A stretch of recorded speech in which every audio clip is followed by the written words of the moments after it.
right, so we're starting something different. We're going to add some commentary here to the Moombahton Deconstructed. So this episode, we're talking about Ricky Vaughn's Mal de Ojo, The Evil Eye. This one of the biggest songs for Ricky Vaughn, for the Ricky Vaughn project. Full disclosure, I lost the laptop where I created this and probably about maybe 3 to 4 years worth of projects in an airport. I lost the whole laptop. Put the laptop in the bin, went through security, never took my laptop out of the bin. So let's break this down. The sample, Joe Arroyo, Suave Bruta. We're going to break down the sound. We're going to listen to the original sample, and then we're going to point out the little points where I chopped it up, and then we're going to talk about what I did.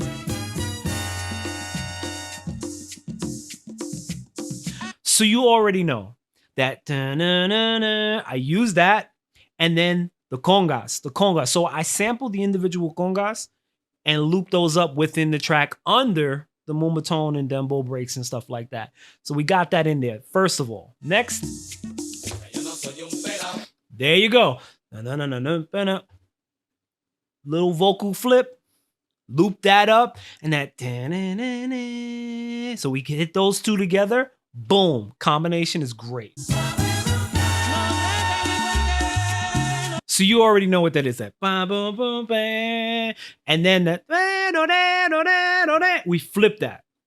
Loop that up and keep underlying it underneath that horn sample. So you got that. And we're going to go into the original track so you guys can see the difference.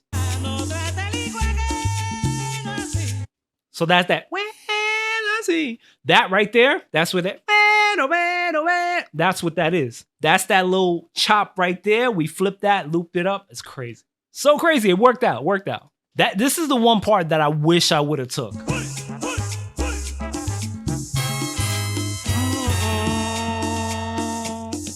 But we have another version of that. I think it's at the end of the track, but I wish I would have took that. All right, so now let's go into my song.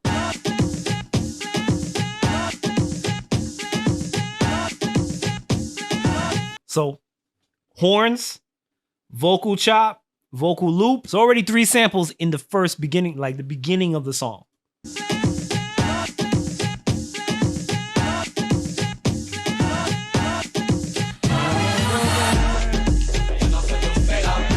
All right. Before we go too crazy, that whole buildup,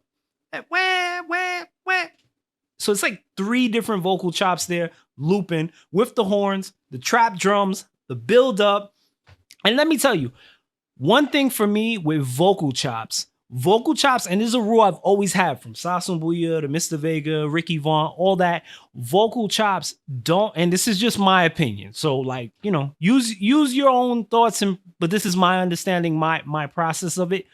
It doesn't really have to make sense to what they're saying. Like the phrase doesn't have to be a literal phrase, but it's the feeling that it gives you, that you know, just the rhythm and the notes and the feeling of the actual vocal chop. Like it could not necessarily be a word, you know, it could just be like, you know, half of a word and part of a word here, flipping it together. That feeling that it gives you, that's when you know it's right. That's when you know it's good. Let's run it back a little bit and I'll show you what I'm talking about.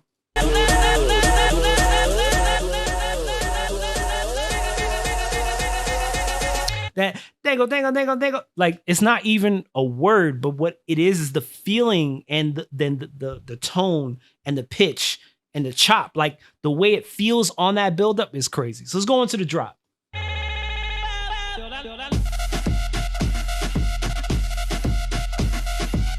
So all that right there, silent and gross beat. If you're an FL Studio user, then you know what this is already. Silent and gross beat right there. We do pitch up, and then on the variation, we do a pitch down. So pitch up, pitch down, and then you add in more percussion, more rhythm until we get into that break again.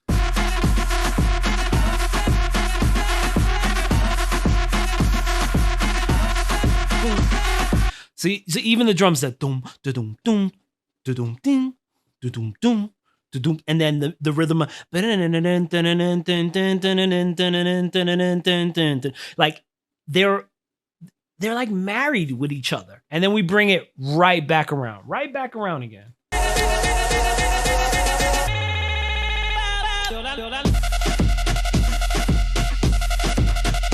Oh, again, gross beat, but on that like every third, that the triplets, like the way it flips in between. Oh my god! Oh my, who was doing that? I'm sure somebody. So even that part, that like that, and then it's like triplets every other, and then you got the congas, the doom, doom, doom, like you have all these different rhythms right on top of each other. It's like 3 or 4 different rhythms on top of each other. So yeah, this one of my favorites. I know it's a lot of people's favorites out there, but this was like the biggest one. I would say one of the biggest ones for the Ricky Vaughn project, but one of the most memorable ones for the Ricky Vaughn project and for Moombahton, you know, like Moombahton Deconstructed, Ricky Vaughn, Mal de Ojo. You guys know what it is. Let me know in the comments if you want to see any other specific tracks. I'll break down as many as I can, tell you the stories, show you the sessions if I still have them. You guys, thank you so much. Appreciate you.